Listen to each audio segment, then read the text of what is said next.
May 21st, 2018, special commissioners meeting with WASAC. Update. Good morning. Today is Monday, May 21st, 2018, and this is the, we're going to pause while that gets turned off. No, it's fine. Okay, so Monday, May 21st, 2018, and this is a special meeting of the Franklin County Board of Commissioners. All three commissioners are here. County Administrator Mr. Johnson's here, and we also have a special guest, Eric Johnson, Executive Director for WASAC, here to talk with us about WASAC programs and issues of mutual interest. So at this time, we'll call the meeting to order officially, and if you'd care to join me for the pledge, that would be great. Thanks. I pledge allegiance to the flag of the United States of America and to the republic for which it stands, one nation under God, indivisible, with liberty and justice for all.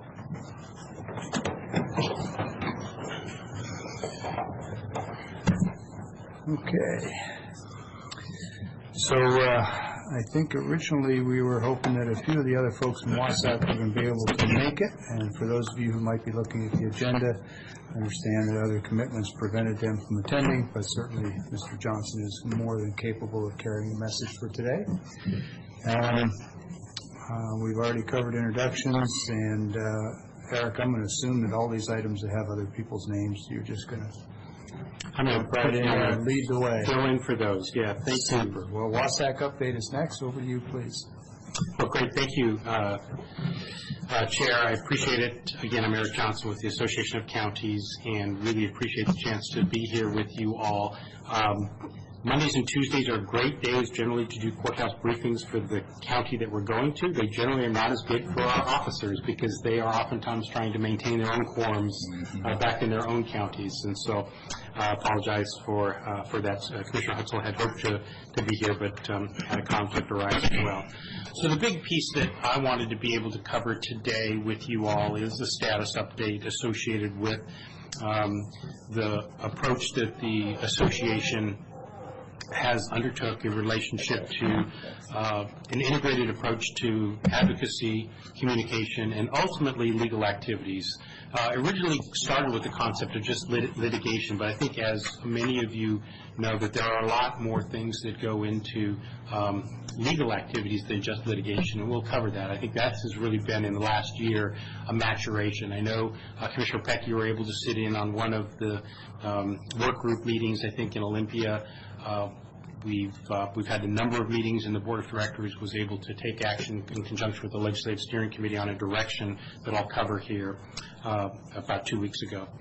So every year, and now that I think all three of you at some point have now served either on the Board of Directors and or Legislative Steering Committee, so we really appreciate the engagement.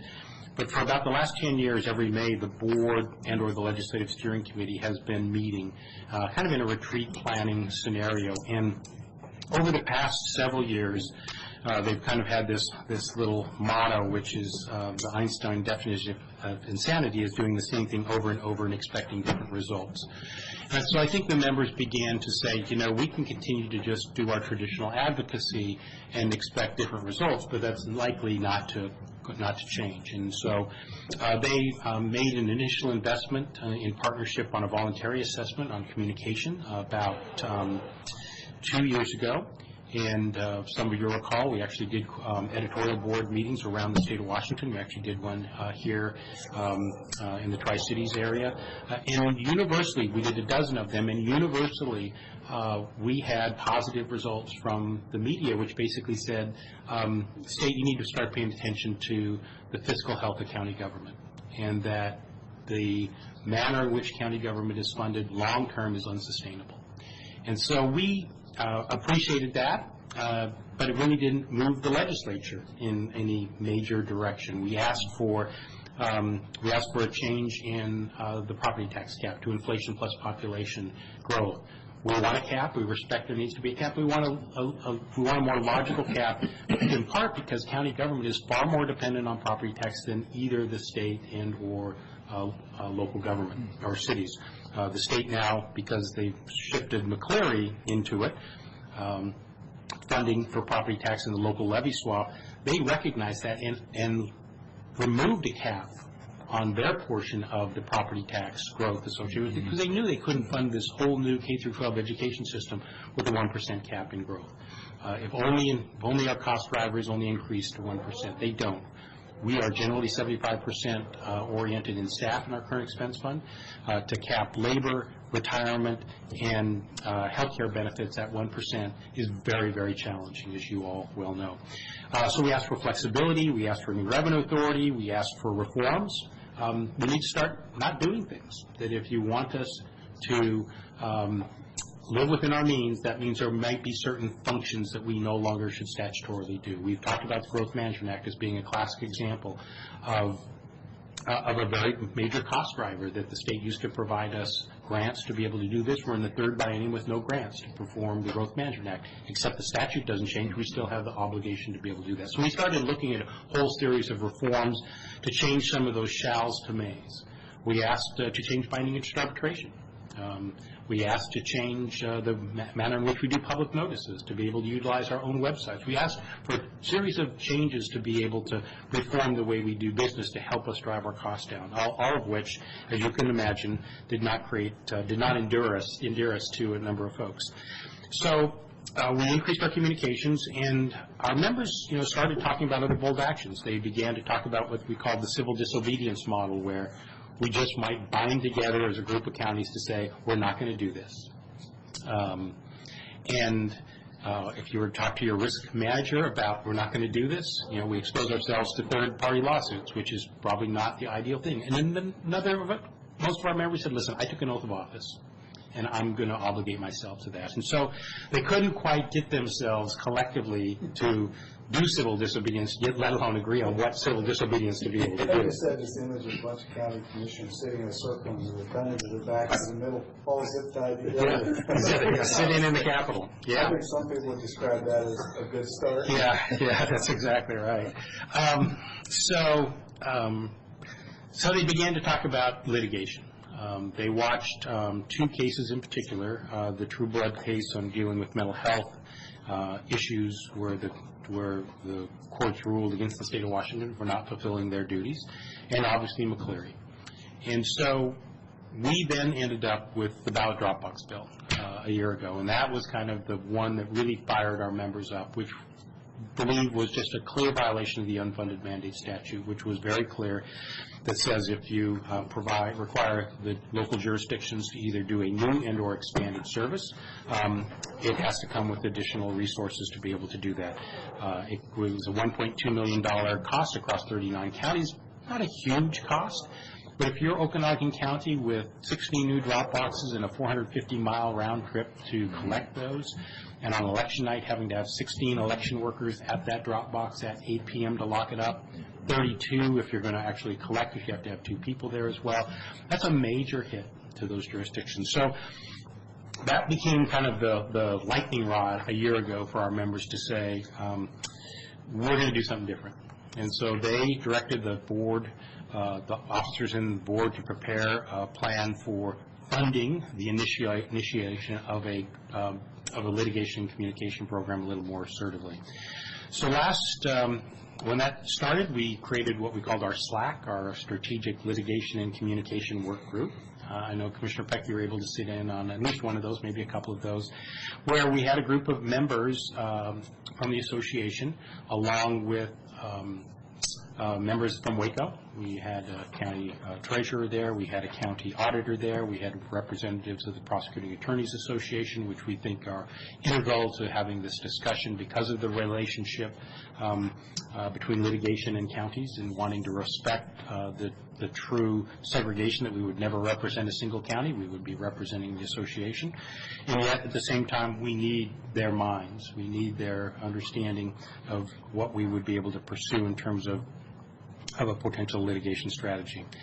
But the membership really wanted to say, how do they harmonize? We don't want these one-off litigations. We want to harmonize with our advocacy strategy and our communication strategy. So the membership adopted, and it's in your handout there, and I don't know if your pages end up being numbered or not. They may not be. So it's a recommended action plan, which is near the second to the last page, I think, is a 2018-2019 action plan.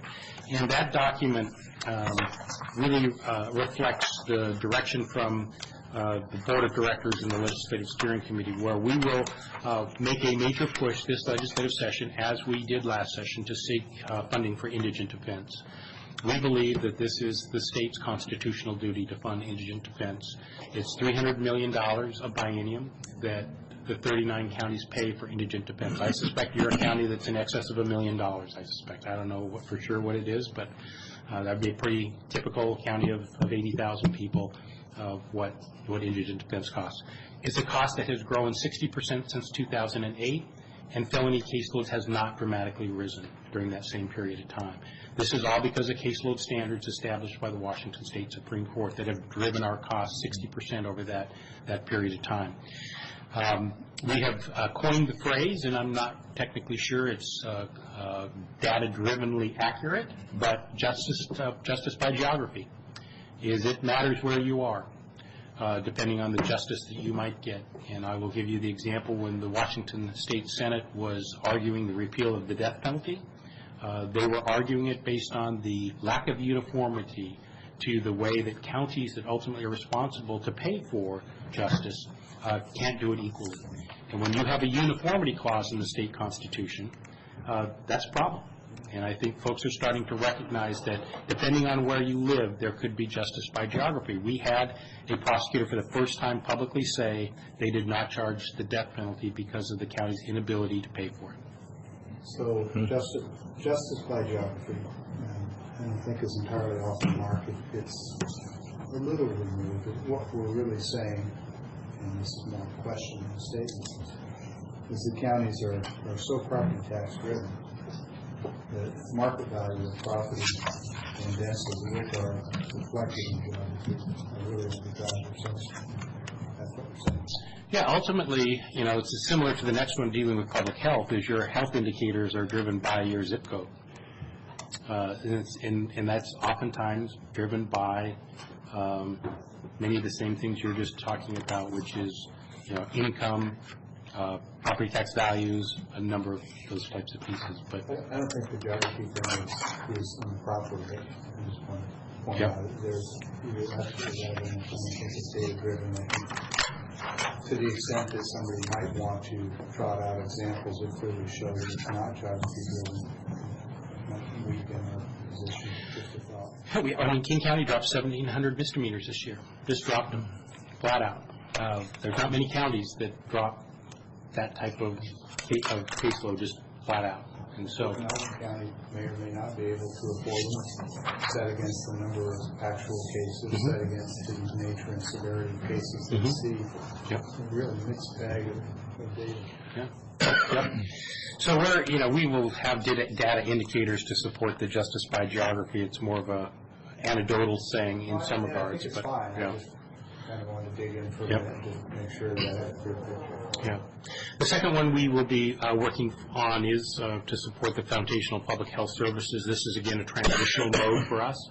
We deliver public health services on behalf of the state of Washington. So we are their agent, again, in this case. And this is another one where, depending on geographically where you might live, depends on how much a jurisdiction might be able to invest in communicable disease prevention or chronic disease or response to foodborne outbreaks, whatever it might be.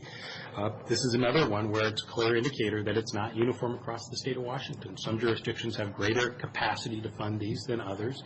And chemical disease do not know a political boundary, and that's how we are being forced to fund something like public health. So we're asking the state to fund these basic public health services in environmental health, in chronic disease prevention, in communicable disease prevention and outbreaks. And so there's a whole series of pieces that we'll be seeking to move forward in public health. We will continue to resist what, for lack of a better term, and we wish we had a clever new saying, but the unfunded mandates, and that we'll do that on a financial basis. The merits, the fiscal merits, that it is the state's legislature constitutional right to create the policies that we actually get to execute. But we will resist them on the fiscal merits. We will try and stay away from, how wise or unwise their policy choices are. But we will be talking particularly about you can't do this unless you're going to pay for it, and that good policy has to come with the resources necessary to pay for it.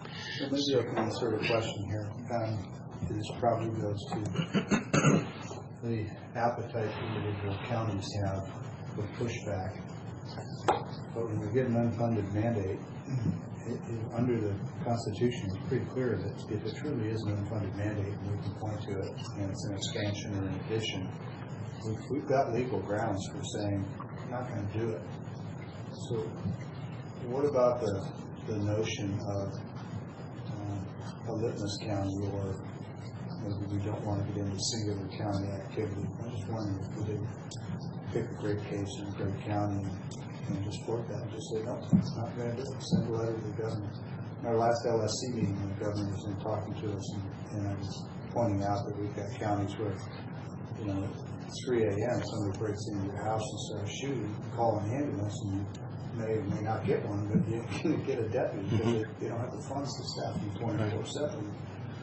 And at some point, counties, as I was telling him, some of the counties are already making lists and prioritizing. What are we going to stop doing first? And that day is coming very soon. And his tone and his demeanor really sounded like, yeah, it's good rhetoric, but the counties really don't have the stomach to take that kind of a hardline position. So I'm just wondering if at some point we decided we are going to just say, no, we're not going to do it, to make a point and to see how it plays out. Do we do that with all 39 counties? Do we do that with one county? Can we volunteer? Yes. You might ask your legal counsel what they think of that concept first, but... They always tell us follow the law. They advise you to. Nice distinction. Yes. I think this is the heart of the challenge that I think commissioners and council members across the state are facing, this challenge of we continue to kind of thin the blood rather than sever a finger, so to speak, where we don't eliminate a program. And we continue to delete services or diminish services. And law enforcement is probably one of those classic areas where, and this includes cities as well, where, you might have you have prioritized calls now. There are certain calls that might get a phone call, if they're lucky.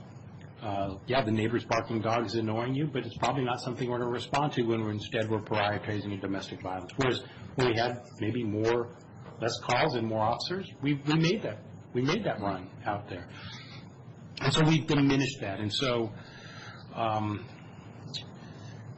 I think we are close in a number of jurisdictions to saying, we're no longer going to deliver these services. But we have had counties that have made choices in many regards. Yakima County no longer really has a Parks and Recreation Department. And it's a county of 250,000 people. Nor do you.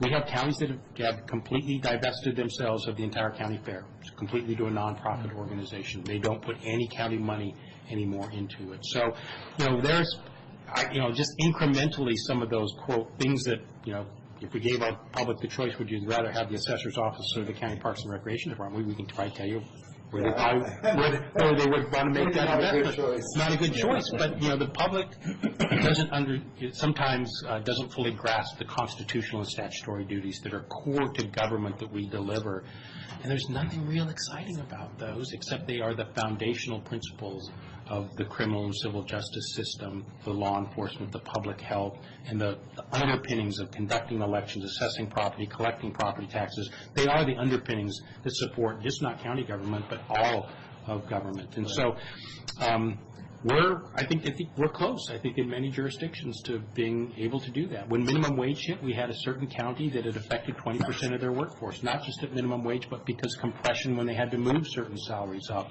And I just was stunned by that. We have counties that barely make payroll on a monthly basis, particularly before that first set of property taxes come in. You probably heard about some of those when you were at the county administrator's conference.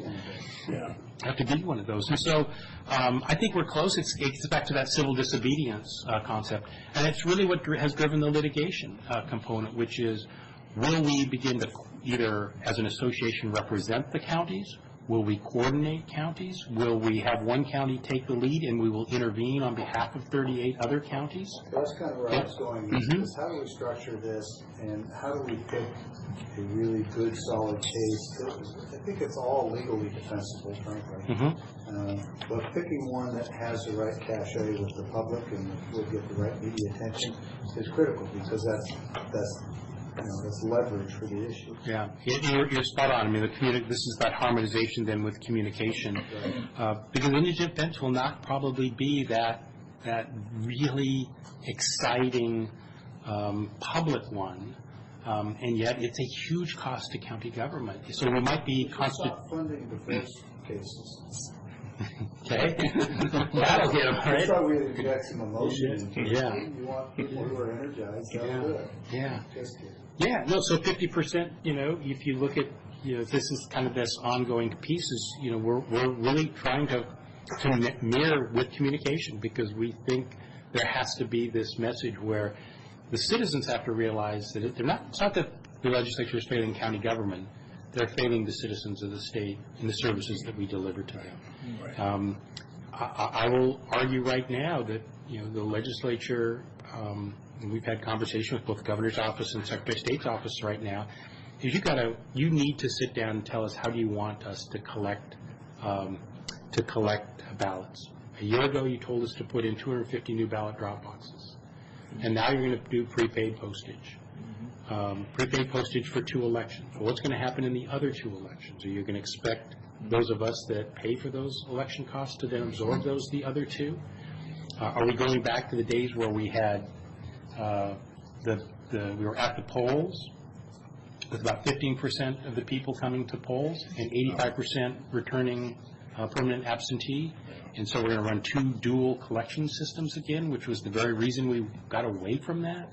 It's that we're not thinking operationally, intentionally about what the consequences of our decisions are. And so how do we use communication and litigation to potentially drive those decisions to be better?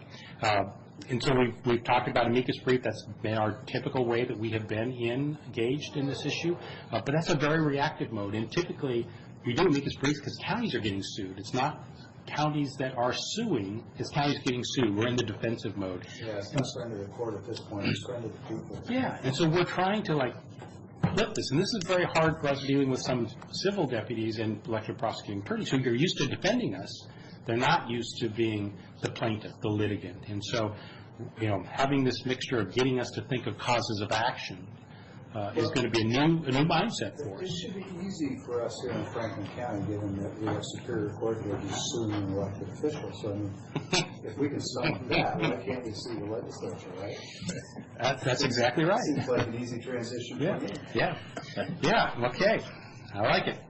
So, Just so we're clear where I stand. yeah. So we morphed in this from us being the true litigant to when will we intervene as appropriate, where there might be a lead county. I'll talk about a couple of those cases. Friendly lawsuits has become part of the discussion. I'll use the classic example where we probably should have gone with the Prosecuting Attorneys Association and not had Island County dueling between a prosecuting attorney and a board of county commissioners on whether or not you can hire outside legal counsel via that one statute. We knew it was brewing. We should have gone and asked for a decision from the courts together.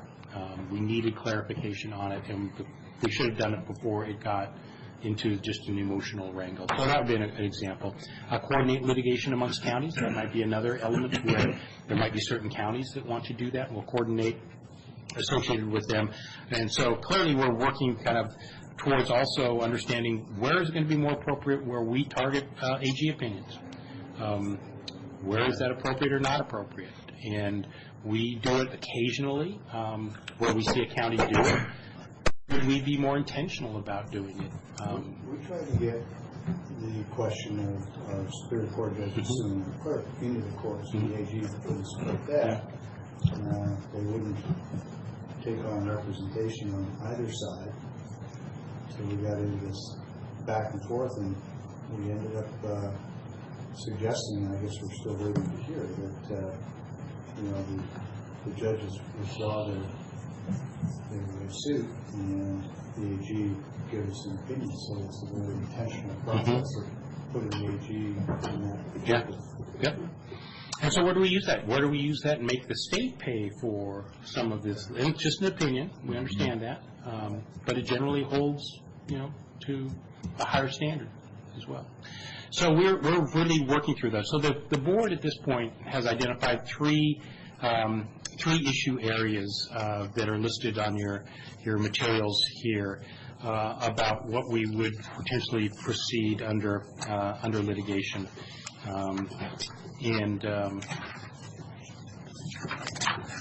Interesting. I'm trying to see whether my copy didn't come through correctly or not. So, it was embedded in a different sheet, but let me just highlight those. So the first one is, at least it's not on my copy, so let me see if I got a better copy, or I just had the operator error when it came to understanding what it was. So there's three primary areas.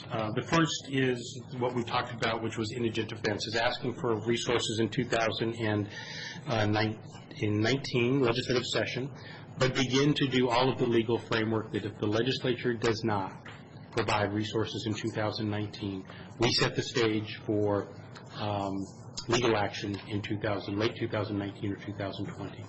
And so we will be proceeding that. So I don't, some of you know we actually did contract with Rob McKenna's firm to do some initial legal background work on this issue.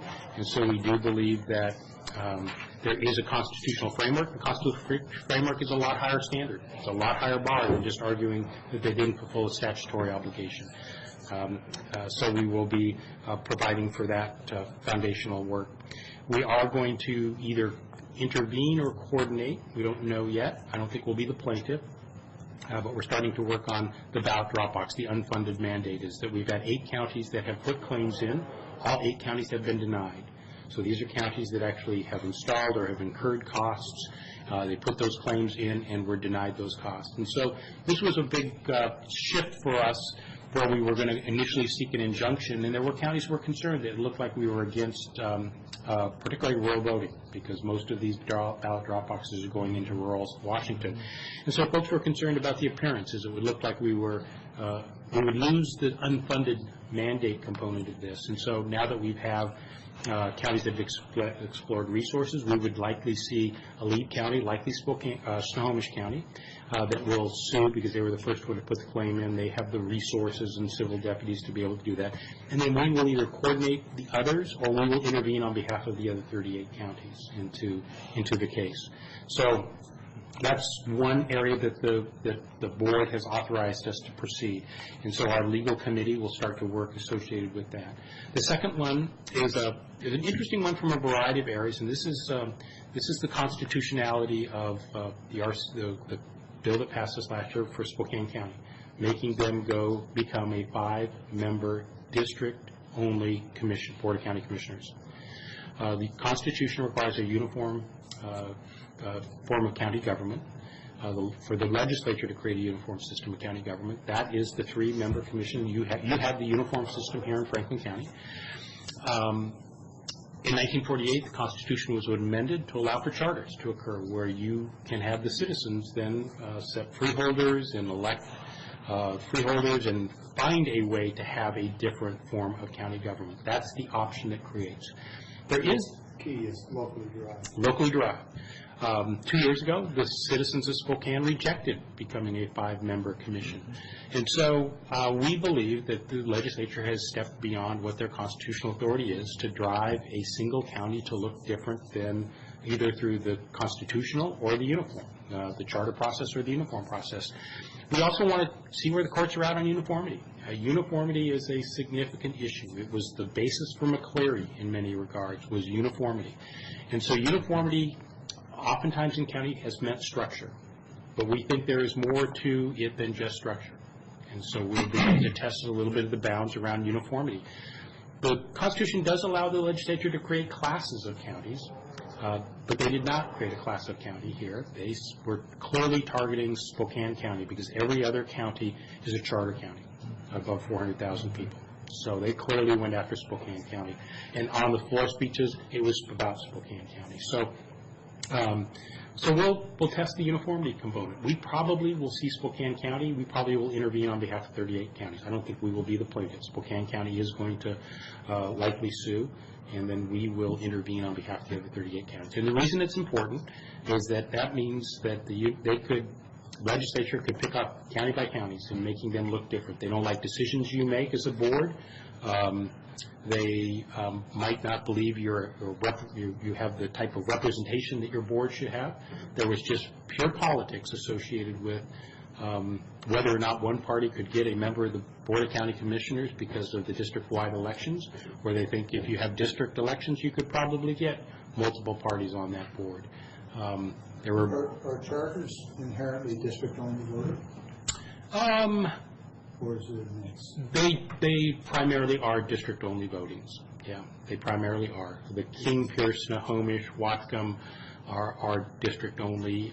Calallam now is a district-only as well.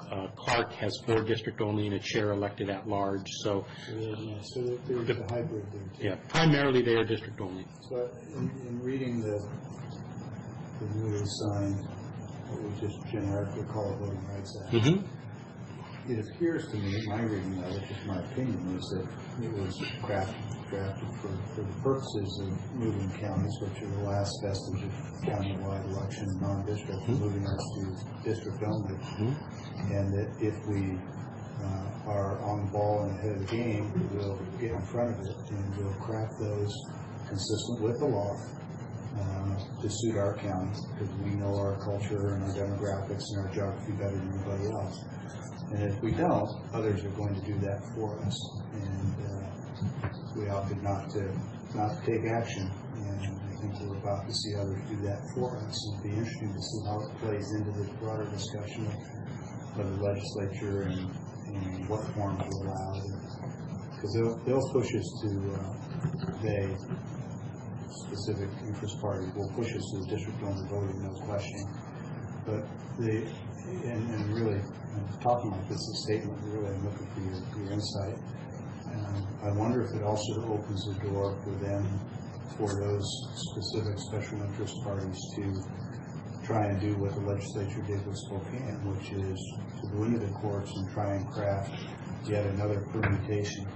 We think that Franklin County, because of its particular geography or because of its cultural makeup or something, should be 4 plus an at-large, or 6 plus an at-large. It just seems like it opens the door for anybody to craft anything they want.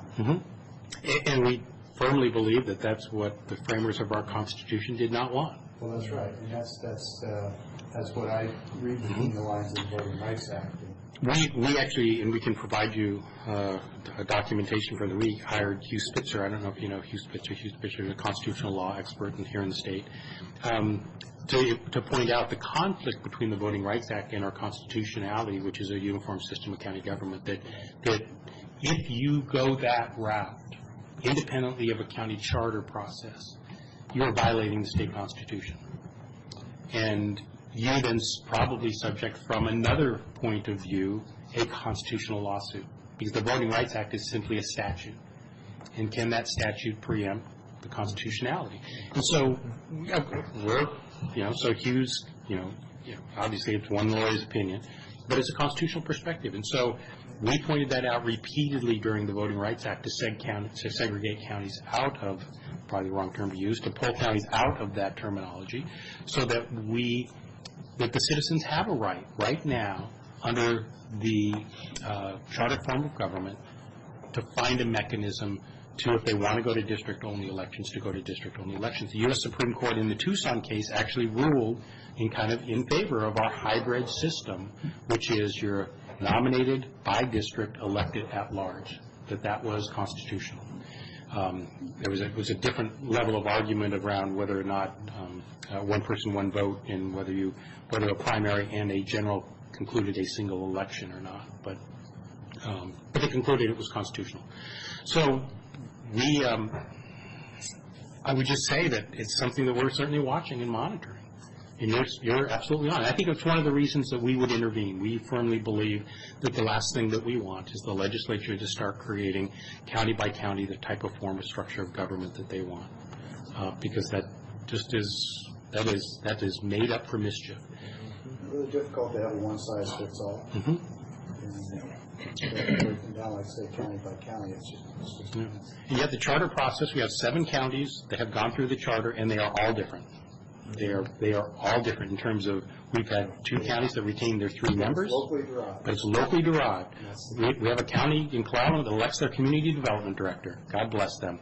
So, and they've yet to hold their seat. The incumbent has yet to win. So you can imagine the excitement of being an elected planning director.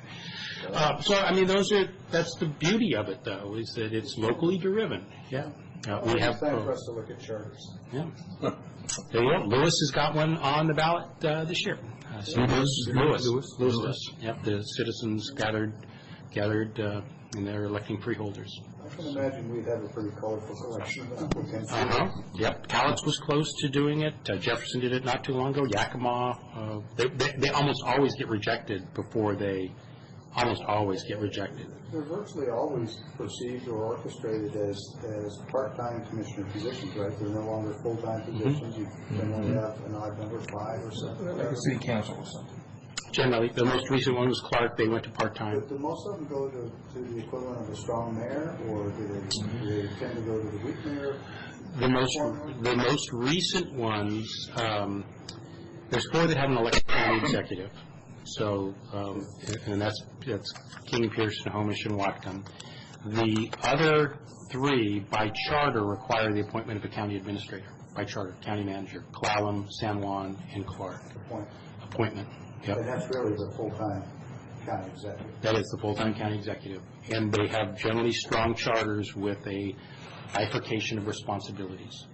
So in Clark, for example, the chair is elected countywide and is simply the titular head to run the meetings, sign documents, but is vote to break ties, but manage the staff.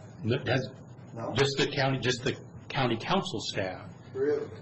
Because they have an appointed county manager that does all the day-to-day administration of the operation executive side. So clear bifurcation, kind of like more like a city manager form of government where the council appoints them, they stay out of the day-to-day operations. Yeah, that's the same thing in San Juan. San Juan started with 6-member councils. 10 years later, they went back to 3. So there have been a 3-commission form of government since then. And Clallam now is a 3-member commission, but they're elected by district as well. And I'll give you my personal view of the district, whether you ask for it or not, is that I think that's a very dangerous path to go down, and particularly without an elected executive, because it means, and I'll just take the 2. I don't know which 2 of you I want to make be the spending liberals. So those 2. Yeah. So the 2 of you, hypothetically, you would set the land use, the tax rates for the entire county. And yet only 2/3 of the citizens actually get to vote for you. Right. So Commissioner Cook's district, who you set the land use for, and he voted against it, the 2 of you got to control the land use in a whole third of the county where those citizens never had an opportunity to vote for you. And I just fundamentally think that that's flawed. If there was an elected executive that had veto authority, in our traditional check and balance, I said, yeah, okay, I get it. There's a legitimacy to that. But a commission form of government, whether it's 3, 5, I don't really care how many it is, if there's not that true check and balance, I think you really have no representation on taxation, and you have really no representation ultimately on land use, which is one of the most important things that a number of you do. So I think it sets a very, very dangerous tenor for you. And so I know the Voting Rights Act folks really want district representation and district voting, but I think there's a very significant danger in that they're not recognizing. Well, especially when the land use patterns in the unincorporated portion of the county are significantly different than those inside the incorporated portion of our larger cities. And that's where your population is, so you quickly find yourselves with potential for a majority of the representation on the board being tied to city interests when in fact it's a county board and the lone commissioners representing the county land use patterns. That could go south and north. Yeah, and I constantly hear people begin to say, well, they start to look at it for what's in their district. It becomes very fiefdom oriented. Is that like Congress, maybe? Perhaps. Yeah, perhaps. And I think you now, the three of you have to earn your votes all throughout the entire county. Yeah. Why or what is the genesis of the district only voting? I mean, I know there's a difference among some people about whether primary and general represent one election or two. But why historically do we do the district only voting on primaries? I actually don't know. I suspect it has something to do with the kind of that Shire mentality of some person within the regions and then responding higher up, but I don't know. I've always told people it was predicated on the premise that you don't want three commissioners from the same board. Right. Yeah. Which I think is the essence of it. There's a the history of how it came to be. Yeah, you definitely then have geographic representation, or stronger likelihood of geographic representation. So, I mean, I think the last item on our litigation component is we really are looking for causes of action. I think they're carved. Yeah. You take the fat-free ones. So I think we are, we'll be working with a variety of both elected officials at the county level. We'll be looking for, guidance from independent elected officials. We'll be looking for viewpoints from folks on are there new causes of action. Yes, impressive. That's why we're large commissioners. Lean and fit. So I think that's the other element is, will we be prepared to be able to do that? And I think we're marching down a path to have the capabilities to litigate or use legal activities as a tool. We've gotten a lot of attention from certain legislators, both that think they're glad we have this and are proceeding it, and we have others that are not very excited and not very impressed. And yet I still tell folks, in fact, 2 former commissioners, both that are in the legislature now, had a conversation with them last week. We're very concerned about this route that we're taking, and I was very honest with them that I was very surprised and that they should be very concerned that their former peers are so disgruntled and disheartened with the performance of the legislature as it relates to their service. And so, yeah, do something about it. So several times you've mentioned that Wasatch would be an intervener or a friend of the court, but they're not a plaintiff. And I'm sure there's a lot of discussion and thought that's gone into that. Is part of that thinking that an individual county that would have more clear standing could set a precedent is a more productive and valuable approach than trying to have Wasatch do it and have people question standing? I think standing could become an issue for us. Just depends.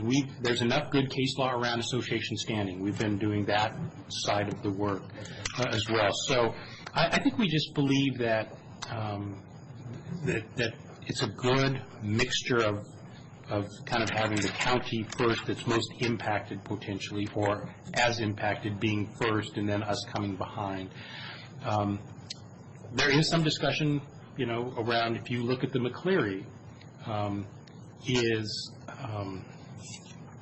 this will get into the legal strategy going forward with indigent defense, and we're a long way away from strategy, but McCleary was a family. as a citizen. And is that the route that you ultimately take on indigent defense? It is actually not counties. Is that there's, it's a collaboration of other partner groups that we probably would not otherwise partner with, and or finding someone, a citizen. This whole justice by geography component. So we're ways away into strategy associated with this. Yeah, and so this is the maturation I think that the group's really going through as they think about the legal strategy and not just the legal context of what the argument is going to be. And the emotional response. Mm-hmm. Of wanting to be the one that gets to beat up in the legislature. Yeah. That's just personal comment. Yeah. And yet the association might need to do that on behalf of the 39 counties as well. So that's a kind of quick snapshot of where we're at in proceeding. We do anticipate over the summer and sometime, working more diligently on the 2 lawsuits that we did mention, whether the association intervenes or coordinates. We'll be continuing to do that, and certainly setting ourselves up for the major issue associated with indigent defense. We would love and desire a collaborative legislative solution to indigent defense. It is the duty of the state to provide that.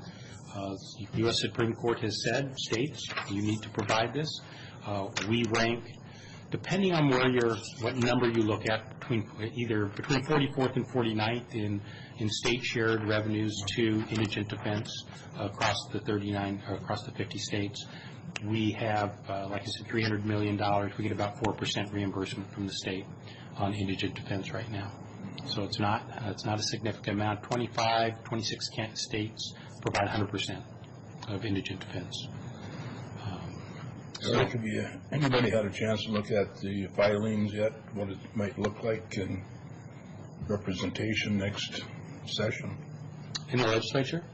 There'll be at least a 10% turnover in retirements, just retirements. So it's a big learning curve, and some key leadership positions. The majority leader in the Senate, Sharon Nelson, won't be returning. And so there'll be a major, she. You see any shift showing up in the representation as far as the R&Ds? About 70-30 from the last count I looked at. 65-30. I suspect, depending on voter turnout, but I suspect the Ds will pick up probably a little bit in the House, which is generally doesn't help us. Yeah. We certainly saw a lot of labor-oriented cost drivers this last legislative session, all of which certainly have policy merit, but the ability for us to pay for those is a real challenge. And that's a lot of pent-up desire to do some things. So we'll see. It doesn't make our job any easier on things like certain several liability, trying to improve our liability situation. It doesn't help us generally when the 3 houses are the House, Senate, and the governor's office are all Democrat. Yeah. So I suspect the Senate will stay pretty close, although Jan Angel announced she was not going to run again. So that's been a swing district, the 26th. Yep. So you could potentially see movement there. We're not too far away from redistricting as well. So a couple of years we'll have to start to see redistricting. There's a lot of talk that for the first time you might have to see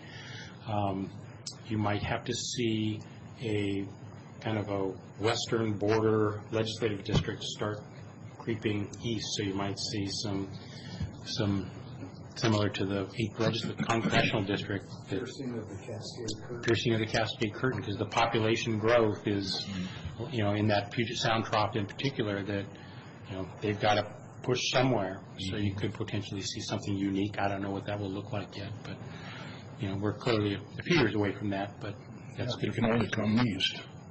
They can only largely come east, yeah. I don't mind if some of them go west. Yeah. So since we've got you on the record, let me ask you if you're willing to sign up to the local thinking that we should simply, I realize this might not be in Wasatch's best interest, but we're thinking about talking to people of Idaho and just see if they maybe would just like to move their western border. Curious if you got a position on that. Well, I good luck. Seeing if I the was sure you were going to say, well, we're going to miss you. you know, you just wonder sometimes how geographic boundaries got made. I think the bigger question sometimes for us actually is, are the county boundaries correct? You know, that's the bigger thing sometimes, Oh, yeah. and that's a highly emotionally charged issue. Yeah. But is it still logical to have 39 counties? The state was created out of the counties, as you well know. Whoever did the creating, whether they inject their personal bias and agendas or not, probably is irrelevant at this point. So much history has passed and so much has changed, which pretty much guarantees one of two things. Either there was bias and it still exists, or there wasn't and it still exists. Yeah, good point. Yeah, so I think that's probably the piece that we spend some time thinking about, or how do we improve, you know, I think public health is doing some of this a little bit better now, which is the whole regionalization. Does every public health department need an epidemiologist? No. Do they need to have access to an epidemiologist? Sure. The Prosecutors Association is doing some great work around certain regionalizations of having experts available within regions so that every department or every prosecutor's office doesn't have to have those. And so, you know, is there some better shared service models out there for us from just a pure administrative piece? And that's, as you well know, that's hard. Yet, you know, I'll give you an example. I think Walla Walla County provides building official services, I think, to Columbia and Garfield County. You know, are there more of those models that we need to be continually pursuing as we try and continue to be more effective, which the citizens expect for us. But at the same time, it's harder and harder to do that within finite set of resources. But, you know, boundary adjustments are not as difficult as people think. The boundary of the United States itself was changed decades after we added our last state, and not for some of its possessions. Actually, the U.S.-Mexican border in Texas. It was in the late 70s, and it was adjusted. So, you know, it can be done. Can be done. Since our county administrator is, you know, from Idaho, we can get him a Calls. insight into the possibilities. Yeah. So, well, we jokingly, you know, King County generates 43% of the state sales tax. 43% is in King County, and so they jokingly oftentimes say is, yeah, we don't have to share that with as big of a pie. Yeah, maybe that's all right. But yeah, I think our bigger concern with sales tax is as they keep giving us like 1/10 authorities, that creates a tremendous inequity in revenue generation for jurisdictions that have either sales tax or they've got, you know, big sales tax generators within their boundaries. You might have heard me use this example before. Island County is 80,000 people. Skagit County is 120,000 people. Skagit County generates 300% more in sales tax than Island County, side-by-side counties. And it's because they got the car dealerships, they've got the Costcos, they've got the Home Depots, they have the generators. And so, obviously, they need a fair landing. yeah, that's right. That's how some folks look at it. And so when the state starts to ask us to deliver core services like mental health, for example, based off your county's ability to deliver, you know, services based on your revenue, there's a complete, again, it gets back to that uniformity question. Are you asking us to deliver a service that every citizen in the state of Washington should have equal access to based off of our inability to generate equal revenues? And we certainly undermine our own claims under equity discussions when we have calcimitic authority for use. Yep, I certainly agree. Well, if you're complaining that you're not fully funding something and you're sitting there and you have the authority to oppose it with a two-thirds vote. Yep. I got a few questions. Yeah, go ahead. Okay. Well, just starting with the, you know, maybe maybe we need Brad Banks here or something, but for some of a lot of these answers, but I'm sure you can do a good job at just informing me of what's going on with the VHO at the 2020 level and also with the ASC and the MCO combining. Where are we going with that? How's that looking? Well, we have the vast majority of our, well, so just to put it in context, so we had Clark and Skamania were the very first out of the gate. They actually immediately went this direction, and I think there was some concern that they didn't have enough government oversight initially, and so they're trying to correct that. They've had good working relationships with the MCOs. Small mom and pop type of providers, I think, have struggled to gain access into some of those services. So they're working through those, though. But if you talk generally to both Skamania and Clark, I think they believe that it's actually working better than they had anticipated. You have Grant, Douglas, and Chelan now in the midst of that transition. Their BHO actually ceased January 1, and so they're in the shutdown operation. I think there's concern that of the system that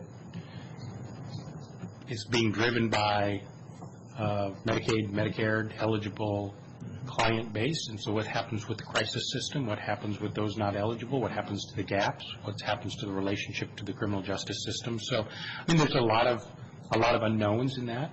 And then you have this major group that's moving through right now that took the resources that might be available. I think we should be guarded. If you're to talk to a number of our members, they would tell you that that in 2022 we may be picking up the pieces for a system that's not working, and that we have to guard against the state's desire not to build new institutions, but to pass that costs on to the community. We should be guarding against that. I think this is I've said this to a couple of folks before, and including our LSC, that this could be something that we do have to be prepared to litigate on. That this is, we cannot accept the obligation to pay for community-based mental health. 2022, there won't be any revenue left. No,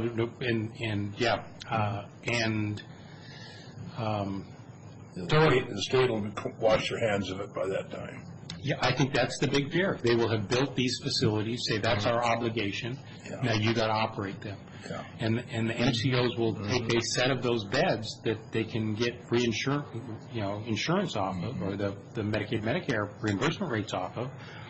But what's the we keep talking about diversion programs, and who's going to pay for the diversion program once they're in there? And they're already saying that how many people do they have in Eastern State or Western State that are ready to re-enter the community? There's just no bed space for them. Again, this is similar to the prison population, that they don't want to build any new prisons, so they will readjust the sentencing grid to ensure that we keep them here. They don't have to build new institutions. And probably from a public policy choice, that's fine, but they're also reshifting the cost of who's paying for that. And I'm very fearful that that's what's happening with community-based mental health. Yeah. Yep. So I think your peers across the state are some believe that we can make this work, and some say we will be picking up the pieces, maybe by 2020, maybe by 2022, but sometime soon after we will be dealing with a crisis if we don't look at it more system-wide. Yeah. There is a webinar coming up. I don't know if you saw it, and I should have had the date, where Rashi Gupta, I don't know if you remember where Rashi came and spoke at the LSC meeting, and took a barrage of questions and comments and complaints and got skewered pretty good by our members. She's now working for the governor's office and has this book portfolio. We have a webinar scheduled with Rashi to come back, and I think it was in one of our Thursday 3s, Friday 5 messages not too long ago. We announced it. So I'll follow up with a specific date and time for that. So Interesting. Okay. I don't have any good news or silver bullet. I'm telling you that a lot of folks are paying attention and a lot of folks are concerned. That's where I think there's so many unknowns. And creating the government oversight, I think that's this next element, is making sure that you create that framework within your geographic area for government oversight. How many MCOs, are there multiple large MCOs that are playing at this point? Yeah, depending on your geographic area, you probably will at least have 3 to 5 in each one, sometimes 7, I think, in the larger King County areas. I think they have like 6 or something. Yeah. 5. About 5, is it? 5, yeah. So then with that, opioids. Mhm.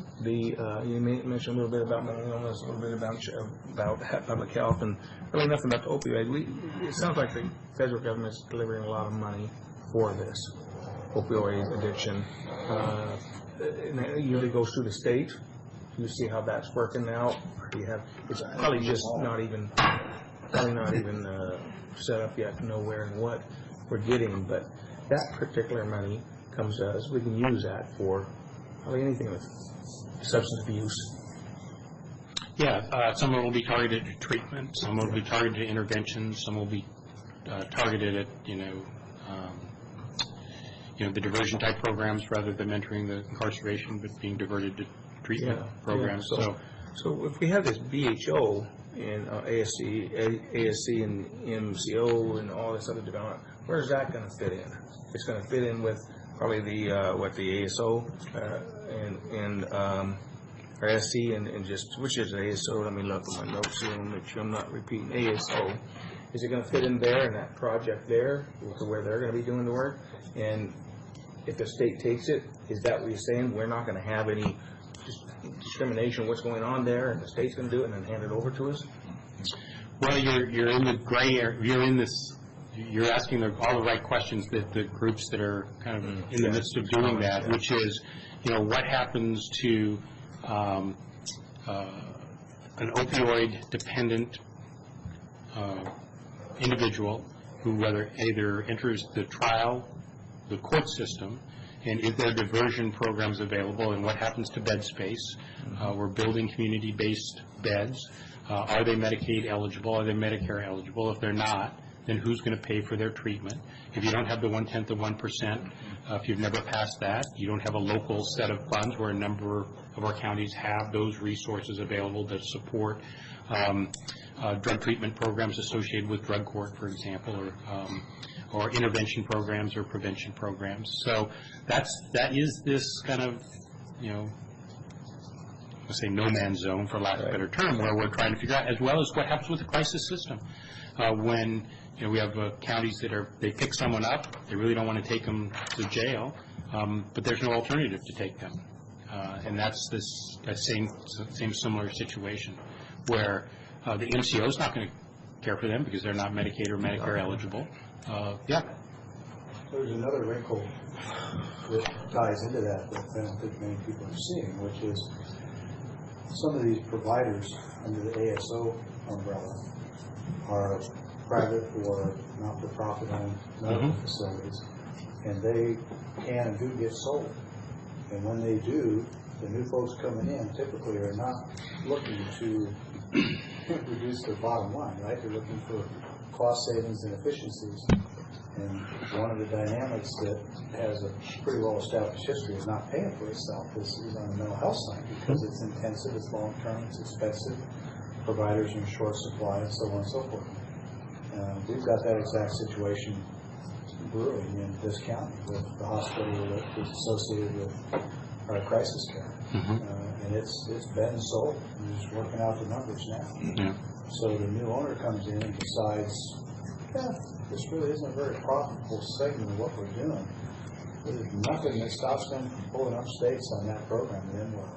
Yeah, particularly when the state drives the reimbursement rates for these pieces. And so, it's the same thing whether it's assisted living. And, their goal is to get this blend of, okay, I've had this many on, Medicare, Medicaid. That's a suite we can take. But I have to have this much private payers associated with it. Not much charity care, whatever you might want to call it. So you have this mixture that has to go on, and in many jurisdictions, they've been able to utilize some of their own resources if they've had those, but those resources are being stretched as well.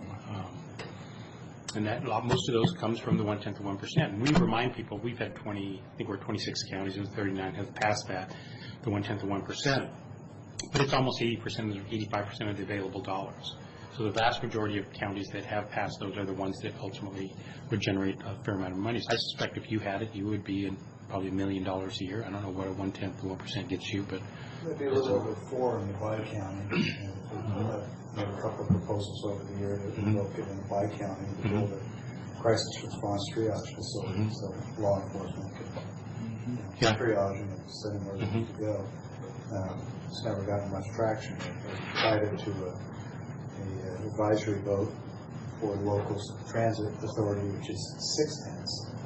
Just ask the voters, would you like to reduce transit from 6 to 5 on the proviso that the counties enact a 1/10 for mental health? And, there hasn't been any commissioner appetite to undertake that, but I think it's a way to show a no net increase and prioritize where we spend our resources.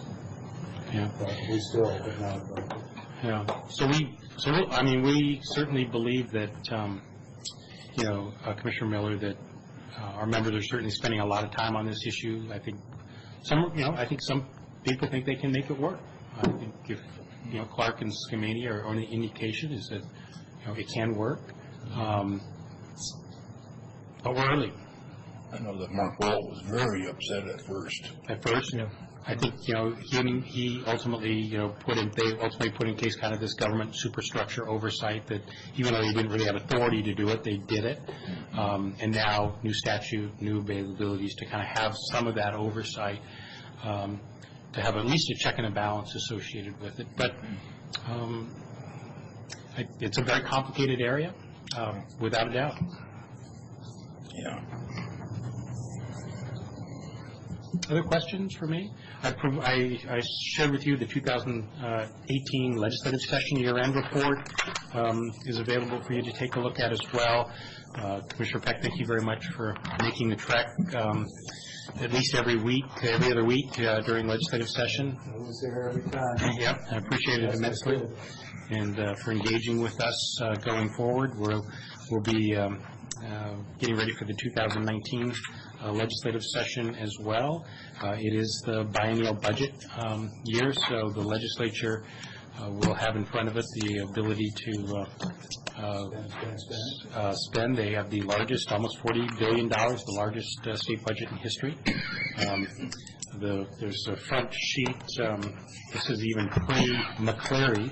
The front sheet shows revenue growth of what has happened to cities, counties, and state. We are the bottom orange line. We chug along, generally 1 to 3% revenue growth every year. We just chug along.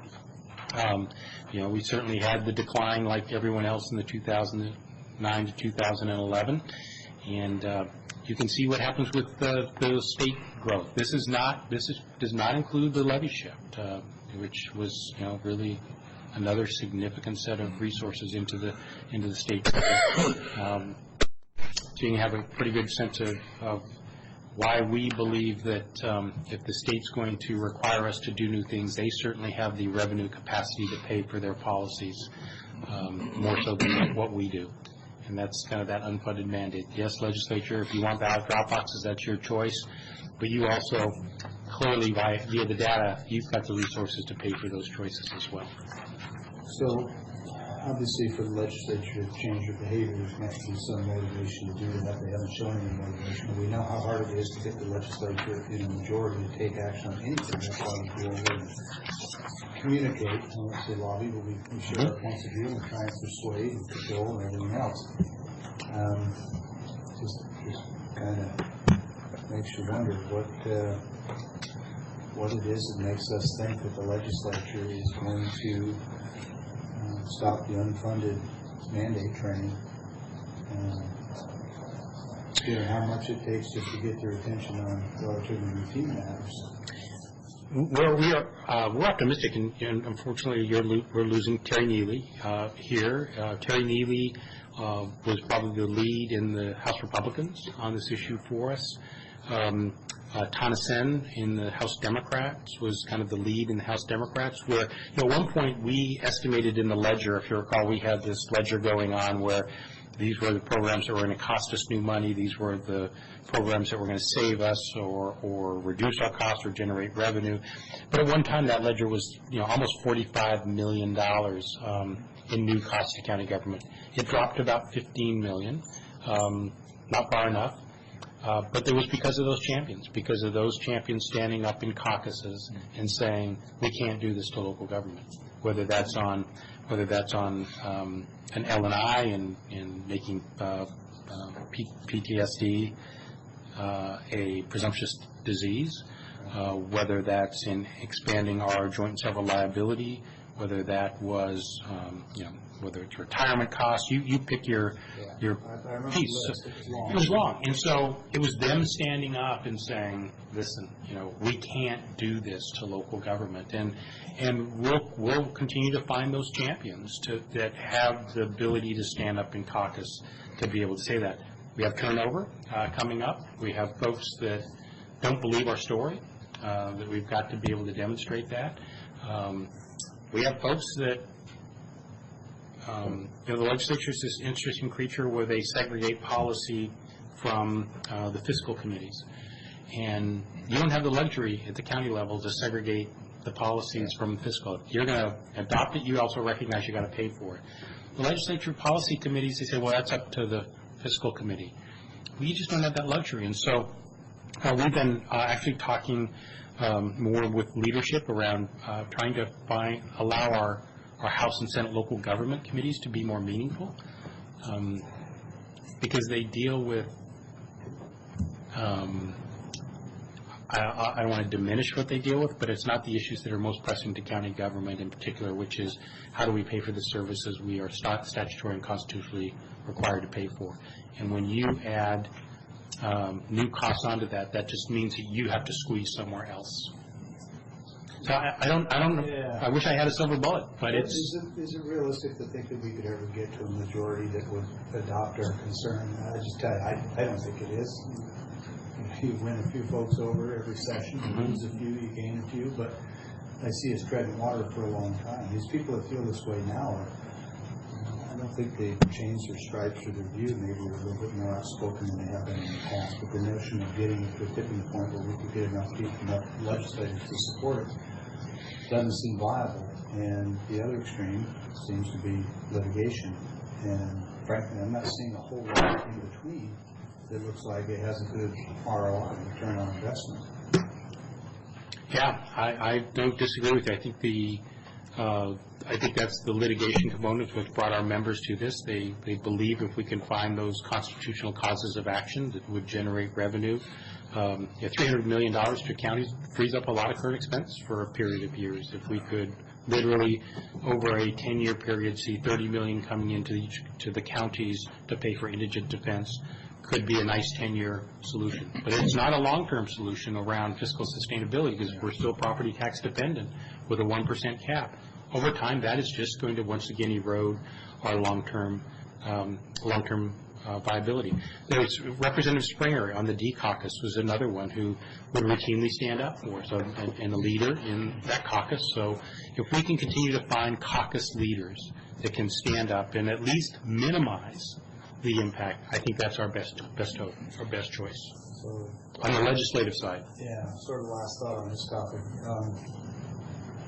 Should we have some sort of a consistent platform from the counties where we start taking every one of these under and unfunded mandates and establish a uniform method of sending a bill to the state such that they start getting flooded with bills from the county, all for the same thing, all crafted in the same way, all with the same constitutional support as language, and copying that to every single legislator, just as a communication. Yeah, I mean, that is one of the pieces of the strategy that we've started to have a pretty significant conversation about, of how we changed our approach on the ballot drop box, which is filing a claim, and begin to standardize filing a claim, announce that the claims will be filed, taking it more pragmatically around the need for the state to recognize that we have a statute,